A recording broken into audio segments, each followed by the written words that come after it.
kishiyoyi. To duk hikimar wannan magana don mu kai ga magana guda ɗaya ne.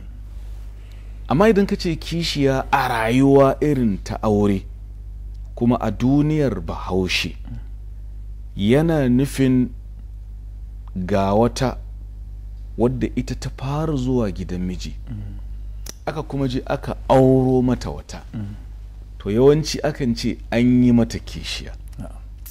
Ita ta farkon da ta zo ba a ce mata kishiya, uwar gida ake ce mata.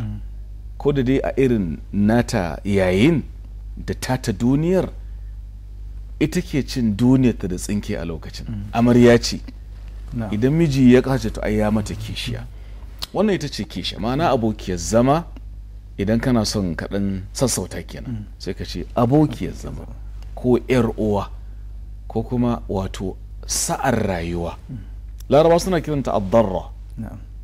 An gane? To amma wannan da shine ma'anar kishi a takeice. A takeice wadda aka auro mata wata dan ta yi tarayya da ita ƙarƙashin mai gida guda ɗaya sai a ce kishiyarta.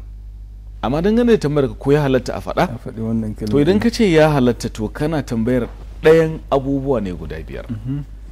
Da muna da abin da malamin ke kira al-ahkamu taklifiyyal khamsa. Ko dai abu ya zama wajibi ne ko ya zamanto bai kai wajibi ba to mandubi ne ko ya zama haramun ne a ɗaya ɓarayin ko matsayin bai kai ba sai zama makaruhi ko ya zama mubah an halatta. To in kuka ce haramun ne to fa shine abin da aka ce kar a yi kuma wanda ya za a yi masa azaba. So ba za mu iya cewa ainihin haramun da an ce ainihin kishiya ba, sai dai mu ce ina ma dai a ɗauko wata kalmar da tafi daɗin ji madadinki, domin kalmar kishiya yana alamta maka rashin zama lafiya. Har kakan ji Bahaushe a cikin karin maganarsa ku taya ni figa uwar kishiya ta zama kaza. Me ka wannan? Ba zaman lafiya. Wai ya na iya da abin da ya gagari wuta. Wai ainihin me ake cewa ne?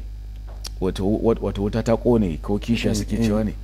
Wuta ta kone kishiya ba ta kone ta ba. Ta ce ya na iya da wanda wuta ma ta gagare ta. Ta gagare wuta. Kaga duk wannan nufin me? Matsala ne. Kuma kakan ji aikin cewa tab da aikin kishiya ai ga sharar kasuwa. Ashe abu ne mara kyau. To ya ake wannan kalma ta shigo gidan aure? Wanda Allah ya ce wa min ayati an khalaqa lakum min anfusikum azwajan litaskunu ilayha waja'ala bainakum kalmar bayniya din nan ai matan ka sun shigo ciki. To me ka magana kishiya? To ashe wannan ita ce kishiya saboda kishi. Dan me zaki zo ki tarayya da ni wajen mijina? Wasu sukan kashe kansu Allah, wasu ma kan kashe mijin, wasu sukan rikice kamar su haukace. Wata kan ce ni na yadda ka je ka rayu da duk wadda kake so a waje amma kar ka kawo mata aure a gidan. To malam zamu zo mu duba me yasa sauraka wannan kishiya kenan. Yawa maganin da kai kalmar ad-darra din nan. Wani suna cewa kamar idan aka ce ad-darra kamar yani kalmar ta kunshi cutarwa. Wani suna ganin ainihin ne aka samu kishiya. Shi ma kuskure ne wannan ta'arifin ai. In dai ba muna da nassi bane na hadisi, na masan hadisin da yake ad-darra ba. Allahu alam. In ya tabbata hadisi shi kenan magana ta kare. In ko ba haka ba to aka ce darra kwarai da gaske akwai nau'i na kamar cutarwa, ai akwai damuwa. To shikenan menene wajihi? Menene wajhu dilala akwai cutarwa din? Ta cutar da ita ne? Ta hana ta ci ne? Ta hana ta sha ne?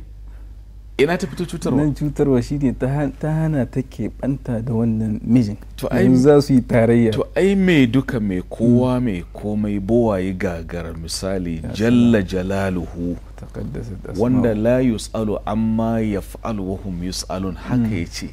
Allah ne cutar da ke kenan?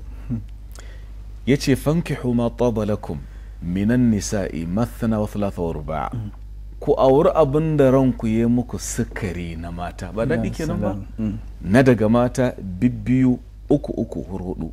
Wa ya faɗa haka? Allah subhanahu wa ta'ala. Fa in khiftum alla ta'dilu fawahida to dama mata sun fi son wannan ina gani dama ya Allah ce fawaida kai ba za ka iya adalci ba wannan bangare sun fi son yawa saboda haka kenan in ma an ce darra daga na ka samu ala kulli halin dai wannan shine kishiya a ainin al-mafhumul hausawi wanda yake yawo tsakanin mu to malam yanzu bari mu shiga kwatsam a cikin wannan maudu'in namu saboda kamar da ka faɗa so